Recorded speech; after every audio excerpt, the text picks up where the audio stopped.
Would I be the a-hole for cutting out a close friend after she got married? My husband and I recently took a 5-hour flight to attend the wedding of one of my closest friends, T. We both took 5 days off work for T's wedding and paid for our flights, hotel, and everything else that comes with that ourselves.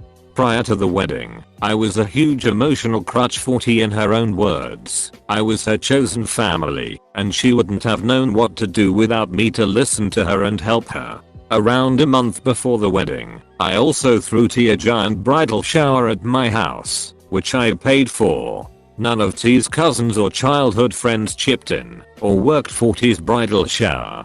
This meant that I was also stuck with the job of organizing, decorating, and cleaning up after the party. It is important to note that I was not appointed as the maid of honor or even a bridesmaid at this wedding. I was just asked to organize the shower by the bride herself because she couldn't trust anyone else with it. When the wedding day finally arrived, I found out that the entire guest list of the bridal shower, the same people who had actually refused to lift a finger or contribute money for T's bridal shower, had been invited to hang out with the bride in her suite, to get dressed with her for the event, while I did not get the same memo. When I finally did get down to her suite, T asked me to leave about 20 seconds in, so that she could have a moment with her family and childhood friends.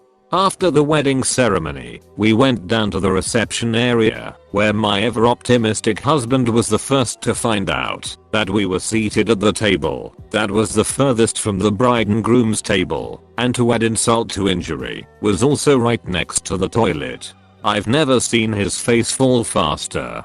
We've now been back home for more than 2 weeks, and we also know that T is back as well. She has made no attempts to contact us or let us know she is back.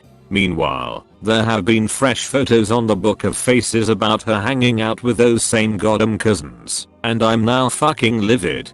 I'm currently of the opinion that I was treated very poorly by her during and after her wedding, and feel used, betrayed, and cast aside. I feel like I deserve better friends. And hence, would I be the a-hole if I actually did cut her out of my life after all this? I'm a huge fan of the long game. Just wait for a moment when she needs you and calls you. Listen for the first bit, where she states the problem and offer a sorry or some affirmation. Then when she starts to launch into it, say wait 1 second, I have another call I need to answer. Then just put her on hold, and until she hangs up. When she inevitably tries to get a hold of you again, answer, and say something like, oh, I forgot you were on the line. I was just having a moment with my family member, you understand. She will react with confusion or anger.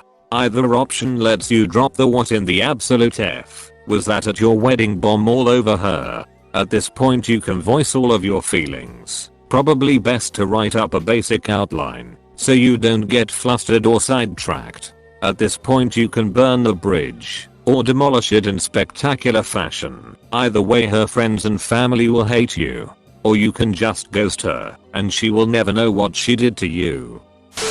Yeah, ghost her. It will probably take her several months to even notice. I was in someone's wedding who let me do all the things and spent a couple of $1,000s on various things that included showers, travel, and paying for lodgings for her and the whole bridal party. She had another friend that took issue with me and filled the bride's head with bullet. Long story short, every effort I had made to make her wedding wonderful was forgotten. I decided that maybe our friendship wasn't quite what I thought, so I removed my efforts to be a friend. Didn't hear from her for like 6 months. She seemed to only panic when she wanted me to plan her baby shower and whatnot. Don't let her use you. You are a good friend and she sure as hell doesn't deserve you. Info. 1. Did you offer to do these contributions? 2. Have you talked to T about this in any capacity? 1. About the bridal shower, I did not. The situation was that T made a WhatsApp group, made me the admin, added a list of friends she wanted at the bridal shower, and left the rest to me. Prior to making the group, she informed me that she was going to make such a group, and that I'm in charge because she can't trust anyone else to do it. About paying for my own tickets and hotel, she didn't offer, so we assumed that we were paying for everything. A couple of our other friends also flew in for the wedding and paid for everything themselves. We didn't think it was a big deal at the time. I wouldn't even know where to begin. So you need to talk to her. Weddings are busy and maybe she thought you would like planning the shower and get financial contributions from the other people in the WhatsApp group. Do you know if she wanted to have you as a bridesmaid but was obligated to go for her cousins instead? There are a lot of questions here. This could be someone who takes advantage of you, but it could also just be someone who was overwhelmed by wedding planning and didn't realize they were making you feel bad. Ghosting her without a conversation is fine, I guess, but it's very much the easy way out of this situation and I think you owe it to yourself to understand what happened. Everyone's an a-hole. Weddings can be tricky. For many they are a juggling act of family politics, and dropping a ball might mean being ostracized by your aunt. Maybe she really couldn't trust anyone else to plan her shower.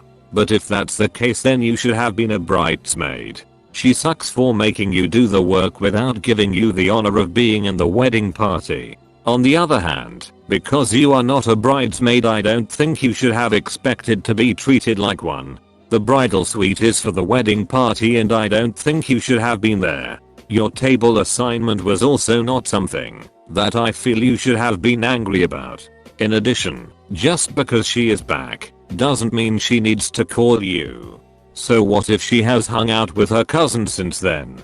Overall, I think you are being unfair to her, just as she was unfair to you. I'm not saying you should continue to be friends with her, because that's at your call. But I really don't think either of you are blameless. I feel like I should explain a little bit more. The 3,000 character limit forced me to leave some bits out. T had made it clear to us, me, and a few other friends flying in for the event, prior to the wedding, that no one would be allowed into the bridal suite. She not only wanted to get dressed in peace, but was also hiring a finicky celebrity makeup artist to do her makeup, and he needed to be left alone to do his job. This is precisely why I actually left her alone until the very last moment.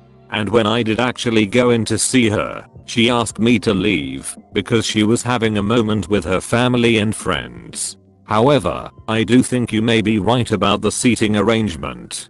I was considering in my head that I'm probably overreacting because of everything that already happened. Why would you then try to go in if it was made abundantly clear not to?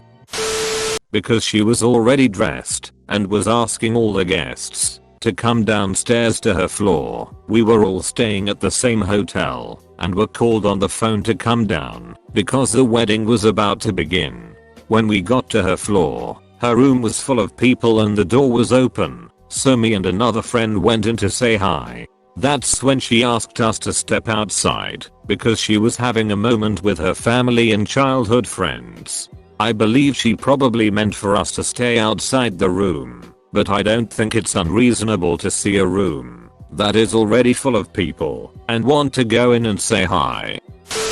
Everyone's an a-hole. What your friend did definitely stinks from your point of view, but you likely have no idea about forces she's been dealing with behind the scenes, as weddings are almost always a good way to piss off someone, no matter what you do, and no matter how much you try to make everyone else happy on what should be a day where new couple should actually be happy. In my experience, weddings are almost a surefire guaranteed way to make sure someone gets pissed despite your best efforts. There could likely be explanations behind a lot of the behavior you witnessed. Of course there could not be, in which case cut your losses and move on. But you really don't know that yet, and I tend to give people the benefit of the doubt till proved otherwise. Unless of course this is just part of a pattern of behavior as opposed to a one-off situation. When it came to the bridal shower you should have put your hand up as soon as you ran into issues with people not following up and not pitching in, because you were not in bridal party and were under no obligation or expectation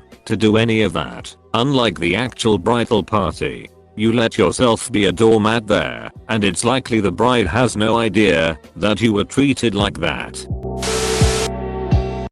Thanks for watching. Please make sure to like and subscribe for more videos. See you all later.